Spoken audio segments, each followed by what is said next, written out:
এই সূরাটা পড়লে মনে হবে আপনি এখানে বসেই কিয়ামতটা সচক্ষে লাইভ দেখতেছেন।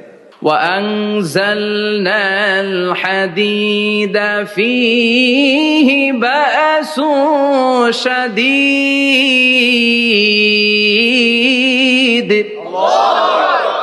আমি পৃথিবীর মধ্যে লোহা নাজিল করেছি, লোহার ভেতরে আছে ভয়ঙ্কর ধরনের শক্তি। মানাফিউল লিন্নাস, মানুষের জন্য উপকার আছে না নাই? সব কাজে লোহা লাগে। মোবাইল বানাবেন, লোহা লাগবে। গাড়ি, লোহা লাগবে। বাড়ি, লোহা লাগে। এই যে মাইক দিয়ে ওয়াজ করতেছি, লোহা আছে না? লোহা ছাড়া কিছুই হয় না। এই পাহাড়ের এত শক্তি যে পৃথিবীর এই থারথার করে কাঁপুনিকে বন্ধ করে দিয়েছে। হালমিন খালকিকা আসাদ্দা মিনাল জিবাল। ইয়া রব, আপনার সৃষ্টিকুলের মধ্যে পাহাড়ের চেয়ে শক্তিশালী কি কিছু আছে? আল্লাহ বললেন নাম আছে। কি সেটা? আল্লাহ বললেন সেটা হচ্ছে আল হাদিদ, মানে লোহা। লোহা চিনেন? এই হাদিদ নামে, আল হাদিদ নামে আল্লাহর কোরআনে একটা সূরা আছে না নাই? সূরাতুল হাদিদ, লোহার সূরা। ওয়া আনজালনাল হাদিদ ফীহি বাসুন শাদীদ ওয়া মানাফিউ লিন-নাস। আল্লাহ বললেন আমি লোহাকে নাজিল করেছি। লোহা পৃথিবীর কোনো উপাদান নয়। পৃথিবীতে লোহার মলিকিউল তৈরি হয়নি, হয়েছে মহাবিশ্বের অন্য কোনো জায়গা থেকে। লোহার একটা অণু তৈরি করতে 1 কোটি ডিগ্রি সেলসিয়াসেরও বেশি তাপমাত্রা লাগে। এই লোহাকে আল্লাহ বললেন আমি পাহাড়ের চেয়ে বেশি শক্তিশালী করে বানিয়েছি লোহাকে। সুবহানাল্লাহ পড়েন। ফেরেশতারা বললেন হালমিন খালকিকা আসাদ্দা মিনাল হাদিদ। আল্লাহ, আপনার এই সৃষ্টিকুলের মধ্যে লোহার চাইতেও শক্তিশালী কি কিছু আছে? আল্লাহ বললেন নাম আছে। ফেরেশতারা বললেন মা হিয়া। আল্লাহ বললেন সেটা হচ্ছে আন্নার, আগুন। আগুন লোহাকেও গলিয়ে দেয়। সুবহানাল্লাহ পড়েন। ফেরেশতারা বললেন হালমিন খালকিকা আসাদ্দা মিনান নার। আল্লাহ, আপনার এই সৃষ্টিকুলের মধ্যে আগুনের চাইতেও কি শক্তিশালী কিছু আছে? আল্লাহ বললেন আছে। কি সেটা? আলমা, পানি। পানি মারলে আগুন। সুবহানাল্লাহ পড়েন। ফেরেশতারা বললেন ইয়া রব, হালমিন খালকিকা আসাদ্দা মিনাল মা। আপনার এই সৃষ্টিকুলের মধ্যে পানির চাইতেও শক্তিশালী কি কিছু আছে? আল্লাহ বললেন নাম আছে। সেটা কি? আর রিহ। আর রিহ মানে বাতাস। কারণ বাতাসের ধাক্কায় সমুদ্রে, সাগরের পানিতে ঢেউ খেলে, জলের উচ্ছ্বাস হয়, জলোচ্ছ্বাস হয়, ঠিক কিনা? এবার ফেরেশতারা বললেন মাবুদ, পানির চাইতেও বেশি শক্তিশালী বাতাস। এবার আমাদের জানতে বড্ড মনে চায়, এই বাতাসের চাইতেও শক্তিশালী কোন সৃষ্টি আপনার সৃষ্টি জগতে আছে নাকি? আল্লাহ বললেন বাতাসের চাইতেও শক্তিশালী একটা জিনিস আছে। দেখি কে কইতে পারে, বলেন। সুবহানাল্লাহ। আল্লাহ বললেন বাতাসের চাইতেও শক্তিশালী হলো আশরাফুল মাখলুকাত, মানুষ। কিয়ামতটা যেদিন হবে, ওই দিন গোটা বিশ্বব্যাপী আমাদের পরিস্থিতি কি হবে এটার একটা নকশা আল্লাহ নিজে এই সূরার নকশা এঁকে দিয়েছে। কিয়ামতের প্রামাণ্য ধারা বর্ণনা আল্লাহ নিজে দিয়েছে। এই সূরাটা পড়লে মনে হবে আপনি এখানে বসেই কিয়ামতটা সচক্ষে লাইভ দেখতেছেন। সুবহানাল্লাহ পড়বেন না? সূরাটার নাম হচ্ছে আল কারিয়া।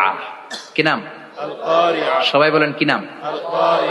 আল কারিয়া মানে হচ্ছে বিকট আওয়াজ, ভয়ঙ্কর আওয়াজ, জাইগান্টিক সাউন্ড, বোম্বাস্টিক মার্কা সাউন্ড। যেই সাউন্ড, যে আওয়াজ, যে বিকট শব্দ পৃথিবীর কোনো মানুষ শুনে নাই। The trumpet, the siren, the whistle. বিশাল এক হুইসেল বাজানো হবে। ওই হুইসেল বা সাইরেন বাজানোর ফলে বিকট একটা শব্দে গোটা বিশ্ব ভেঙে খান খান হয়ে যাবে। এটার নামই হচ্ছে আল কারিয়া। চিল্লায় এখন সুবহানাল্লাহ। ওই হুইসেল দেওয়ার জন্য, ওই সাইরেন বাজানোর জন্য, ওই সুরের ভেতরে, সিঙ্গার ভেতরে ফুৎকার দেওয়ার জন্য রব্বুল আলামিন স্পেশাল একটা ফেরেশতা বানিয়েছেন। তার নাম হলো ইসরাফিল আলাইহিস সালাম। কি নাম? ইসরাফিল আলাইহিস সালাম। সাইরেনের ভেতরে 3টা ফুৎকার দেওয়ার জন্য তৈরি করেছেন। তার ডিউটি হচ্ছে তার গোটা জীবন জুড়ে সে হুইসেলের ভেতরে 3টা ফু দিবে। এটার বাংলায় বলে সিঙ্গা। বাংলায় কি বলে? সিঙ্গায় ফু দিবে কয়টা? চিল্লায় বলেন। এই ফেরেশতার পা দুটো হচ্ছে জমিনে, এই ফেরেশতার মাথা হচ্ছে আকাশেরও অনেক উপরে। সৃষ্টির পর থেকে এই ফেরেশতা ওই সিঙ্গাটা, ওই বাঁশিটা তার 2 ঠোঁটের মাঝখানে লাগিয়ে আল্লাহর আরশের দিকে তাকিয়ে আছে, and just waiting for the green signal. আল্লাহর পক্ষ থেকে সিগন্যাল আসার অপেক্ষায় আছে যে আল্লাহ কখন বলবে যে ফু দে। সুবহানাল্লাহ। 3টা ফু দেওয়ার জন্য রব্বুল আলামিন একটা ফেরেশতা বানালেন। ইসরাফিল ফেরেশতা সৃষ্টির শুরু থেকে বিশাল সিংহাটাকে, সাইরেনটাকে, ট্রাম্পিটটাকে দুই ঠোঁটের মাঝখানে লাগিয়ে আল্লাহর আরশের দিকে তাকিয়ে আছে, কবে আমার প্রভু বলবে সাইরেনের মধ্যে বাঁশি বাজা। He is waiting. ঠিক এই মুহূর্তে যখন আমি কথা বলছি আর আপনারা শুনছেন, ঠিক এই মুহূর্তেও ওই সাইরেনটা ওনার দুই ঠোঁটের মধ্যে লাগানো, আর উনি আরশের দিকে তাকিয়ে অপেক্ষা করছে কখন আমার রব আদেশ করে, আর তখন আমি সিংহায় ফুৎকার দিয়ে গোটা বিশ্বটারে মেসাকার বানিয়ে দিব। সুবহানাল্লাহ। এই ঘটনাটাই আল্লাহ প্রামাণ্য দলিল দিয়ে বর্ণনা করেছেন। আর বর্ণনা করতে যে এই সূরার নাম দিয়েছেন আল কারিআ। কি নাম? মানে বিকট আওয়াজ, ভয়ঙ্কর আওয়াজ, বজ্রনিনাদ, মহাপ্রলয়ের সেদিন এমন আওয়াজ হবে যে আওয়াজ পৃথিবীতে কেউ কোনোদিন আমরা শুনি নাই। পৃথিবীতে কে সবচেয়ে বড় আওয়াজের কি শুনেছেন বলেন? সিডরের ভয়ঙ্কর আওয়াজ। হ্যাঁ, কিসের আওয়াজ? বজ্রপাত। বজ্রপাত, থান্ডার, ঠেডার আওয়াজটা আসলেই ভয়ঙ্কর। আমি বছরের বেশিরভাগ সময় জুড়ে থাকি মালয়েশিয়াতে। মালয়েশিয়ার পাশের দেশ সিঙ্গাপুর। পৃথিবীতে যেই কয়েকটা দেশে সবচেয়ে বেশি বজ্রপাত রেকর্ড করা হয় এর মধ্যে একটা হচ্ছে সিঙ্গাপুর, আর একটা হচ্ছে ভুটান। এই দেশগুলোতে সবচেয়ে বেশি বজ্রপাত পড়ে। ভয়ঙ্করতম বজ্রপাতের আওয়াজ। আসলে এই বজ্রপাতের আওয়াজ খুব বিকট আওয়াজ। আপনি ঠিকই বলেছেন। ইসরাফিল যখন ওই সিংহার ভেতরে ফুৎকার দিবে, ওই ফুৎকারের যে আওয়াজটা হবে, এই আওয়াজটা কি এই আওয়াজগুলোর মতো? কথা বলেন। এর চেয়ে অনেক ভয়ঙ্করতম আওয়াজ, যে আওয়াজ শুনলে আপনার হৃদয় শিউরে উঠবে, কেঁপে উঠবে। এই আওয়াজটার নাম হচ্ছে আরবিতে আল কারিআ। কি নাম? চিল্লায় বলেন, কি নাম? এজন্য আল্লাহ বললেন আল কারিআতু মাল কারিআতু ওয়া মা আদরাকা মাল কারিআ। সেদিনের আওয়াজটা হলো ভয়ঙ্কর আওয়াজ। ওই আওয়াজটার নাম আমি আল্লাহ দিয়েছি আল কারিআ। আল কারিআ মাল কারিআ ওয়া মা আদরাকা মাল কারিআ। তিনবার তিনি সূরার শুরুতে তিনবার এই শব্দটা উচ্চারণ করেছেন। কয়বার? কথা বলেন। তিনবার। যে কোনো জিনিস তিনবার যখন আমরা বলি, গুরুত্ব বোঝানোর জন্য বলি না? বিশ্বনবী মাঝে মাঝে কোন জিনিসের ইম্পর্টেন্স, সিগনিফিকেন্স, তাৎপর্য এবং গুরুত্ব বোঝানোর জন্য তিনবার বলতেন। কয়বার? একবার বিশ্বনবী তাকওয়া নিয়ে ওয়াজ করতেছিলেন আর বলছিলেন আত-তাকওয়া হা হুনা, আত-তাকওয়া হা হুনা, আত-তাকওয়া হা হুনা, ওয়া ইউশিরু ইলা সাদরিহি সালাসা মাররাত। তাকওয়া এখানে, তাকওয়া এখানে, তাকওয়া এখানে বলে বিশ্বনবী উনার হৃদয়ের দিকে, কলবের দিকে তিনবার ইঙ্গিত করেছেন। কয়বার? তাকওয়া মানে কার ভয়? আল্লাহর ভয়। আল্লাহর ভয় নিয়ে যখন ওয়াজ করছিলেন বিশ্বনবী বলছেন তাকওয়াটা এখানে, এখানে, এখানে। তেমনি মক্কাবাসীদের কাছে যখন সূরাতুল কারিআ নাজিল হয়েছে, মক্কার কাফির মুশরিকদের দৃষ্টি আকর্ষণের জন্য আল্লাহ তাআলা এই সূরার শুরুতে আল কারিয়া শব্দটা একবার নয়, দুইবার নয়, তিনবার উল্লেখ করেছেন। পড়েন সুবহানাল্লাহ। আল্লাহ বললেন আল কারিআতু মাল কারিআতু ওয়া মা আদরাকা মাল কারিআ ইয়াউমা ইয়াকুনুন নাসু কাল ফারাশিল মাবথুস ওয়া তাকুনুল জিবালু কাল ইহনিল মানফুশ। সুবহানাল্লাহ পড়েন। আল্লাহ বললেন বিকট একটা আওয়াজ হবে। তিনটা আওয়াজ করার জন্য, তিনটা হুইসেল বাজানোর জন্য ইসরাফিলকে আমি বানালাম। প্রথম সিংহার ফুৎকার যখন ইসরাফিল ফেরেশতা হুইসেলের মধ্যে দিয়ে দিবে, তখন যেই ভয়ঙ্কর শব্দটা হবে, ওই শব্দটার নাম হলো আল কারিআ। কি নাম?